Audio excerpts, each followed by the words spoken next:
জায়গাটা পায়াটা বাকি আছে ওঠা, এখন আরো এতটুকু উঠতে হবে। শিমুল গাছের তুলা পাড়াটা। হ্যালো বন্ধুরা, আমি এখন শিমুল গাছে উঠে এসেছি শিমুল পাড়ার জন্য।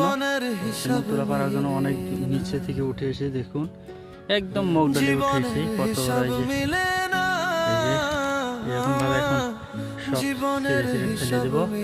এবং দেখুন এই যে এই তুলাগুলো একদম পুরোপুরি পেকে গেছে এবং এখন এগুলা বাতাসে উড়ে উড়ে পড়ে যাবে।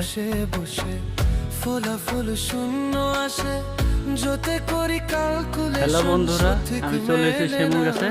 দেখুন এখন আমি শিমুলের যে কলাগুলো আছে এগুলো আমি এখন ছিঁড়বো।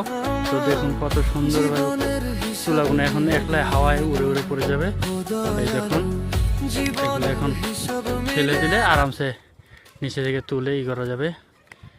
এই যে কলাগুলো কি সুন্দরভাবে পেকে পেকে তুলা লাইন ধরে আছে।